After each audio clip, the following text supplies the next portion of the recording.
Praise the lord. నేటి దినవాక్యం ప్రకటన గ్రంథం 2వ అధ్యాయం 7వ వచనం. చెవిగలవాడు ఆత్మ సంగముతో చెప్పుచున్న మాట వినుగాక. జయించువానికి దేవుని పరదేశులో ఉన్న జీవవృక్ష ఫలమును భుజింపనెత్తును. చిన్న ప్రార్థన చేసుకుందాం. మహాపరిశుద్ధుడకు దిగా ఈ వాక్య మర్మములను మేము గ్రహించుకొనుటకు సహాయం చేయండి తండ్రి. యేసునామములో ప్రార్థిస్తున్నాం తండ్రి, ఆమేన్. ఇది ఎఫెసులోని సంఘానికి ఇవ్వబడిన మాటలు.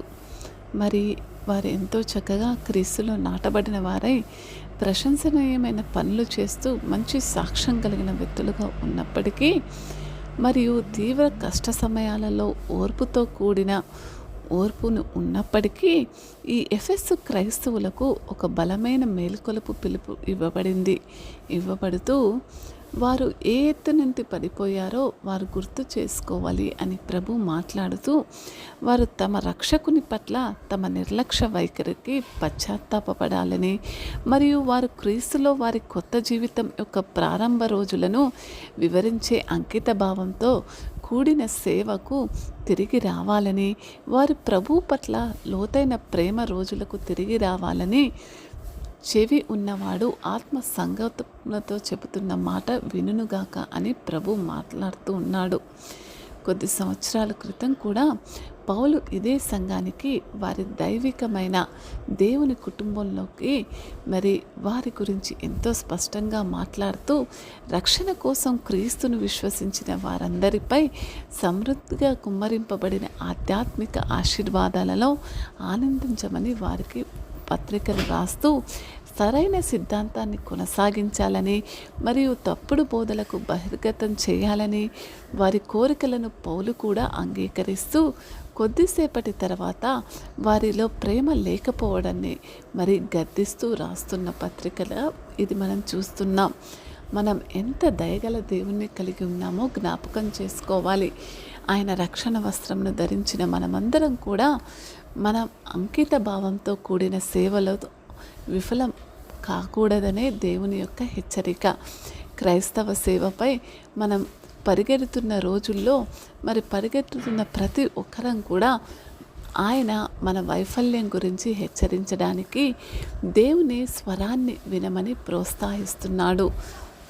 మన ప్రాధాన్యతలను మరి మన అనేకమైన దినచర్య క్రమబద్ధీకరణలు కావచ్చు మనం సూచించడానికి, మరియు మన జీవితాల్లో ప్రభువైన యేసును ఆయన సరైన స్థానానికి తిరిగి ఇవ్వమని ఆజ్ఞాపించడానికి సిద్ధంగా ఉన్నాడు. అందుకే అంటున్నాడు, చెవి ఉన్నవాడు ఆత్మ సంగముతో చెబుతున్న మాట వినుగాక అని. ఇది ప్రతి ఒక్క క్రైస్తవుడికి దేవుడు ఇస్తున్న హెచ్చరిక. ప్రభువైన యేసు వారిని సరిదిద్దిన తర్వాత ఆయన వారిని మరి నిరాశకు ఏమాత్రము గురి చేయడు. కాబట్టి జయించువానికి దేవుని పరదేశులో ఖచ్చితంగా జీవవృక్షములను అనుభవింపచేస్తానని మాట్లాడుతున్నాడు. అలా రాస్తూ యోహాను రాసిన మొదటి పత్రిక 5వ అధ్యాయం 4-5 వచనాలలో, మరి దేవుని మూలముగా పుట్టినవాడు లోకమును జయించునని, లోకమును జయించి విజయమును మన విశ్వాసమే అని, లోకమును జయించిన వాడు ఎవరో కాదు కానీ ఏసే అని, మరి ఈ లోకంలో ఉంటున్న యేసు యొక్క కుమారులైన విశ్వాసులే అని మాట్లాడుతూ, మానవుడు పాపం కారణంగా నిషేధించబడిన జీవవృక్షం అనేది రక్షణ కోసం క్రీస్తు యేసుపై నమ్మకం ఉంచిన వారికి మరోసారి ఉచితంగా అందుబాటులోకి వచ్చిందని దేవుడు ఎంతో గొప్ప ఆధ్యాత్మిక సత్యాన్ని మనకు మాట్లాడుతున్నాడు. అయితే చూడండి, మనం మన క్రైస్తవ సాక్ష్యంలో విఫలమైనప్పుడు కూడా దేవుడు నమ్మకమైన వాడు మరియు న్యాయవంతుడు అని, మరియు మనం ఇంకా పాపులుగా ఉన్నప్పుడు క్రీస్తు మన కోసం చనిపోయాడని, మరియు ఆయన కృప ద్వారానే మనం విశ్వాసం ద్వారా రక్షించబడ్డామని గుర్తుంచుకోవడానికి మనకు తగినంత అవకాశాన్ని ఇస్తాడు.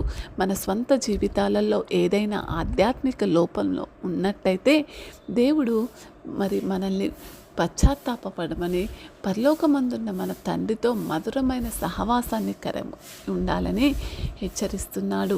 అందుకే అంటున్నాడు, చెవిగలవాడు. మరి ఈ లోకంలో అనేకులు ఈ మాటలు వింటున్నప్పటికీ కొందరు వాటిని పెడచెవిన పెట్టొచ్చు. అయితే క్రైస్తవునిగా నీవు క్రీస్తులో జీవితాన్ని మరియు దైవభక్తిని, మనకు కావాల్సినవన్నీ మనకు ఇవ్వబడ్డాయని తెలుసుకోవడం ఎంతో ముఖ్యమని దేవుడు మాట్లాడుతున్నాడు. చిన్న ప్రార్థన చేసుకుందాం. మహాపరిశుద్ధుడగు దేవా, పరలోకపు తండ్రి, నీ వాక్యంలో మాకున్న ఆధ్యాత్మిక సూచనలు మరి యేసు వైపు చూసేందుకు సహాయపడే హెచ్చరికలు అన్నిటికీ కూడా ధన్యవాదాలు. నీ పట్ల మాకున్న భక్తి మరి ఏమాత్రము కూడా చల్లారిపోకూడదని మరి ఎఫెసీలకు ఏ విధంగా మరి హెచ్చరిస్తున్నావో, మరి రక్షకుడైన యేసుక్రీస్తు అద్భుతాలలో మరి మా జీవితాలలో కూడా అన్ని విషయాలలో మమ్మల్ని తప్పిపోకుండా ప్రభావం హెచ్చరిస్తున్నందుకు నీకే వందనాలు తండ్రి. యేసు నామములో ప్రార్థిస్తున్నాను తండ్రి. ఆమేన్.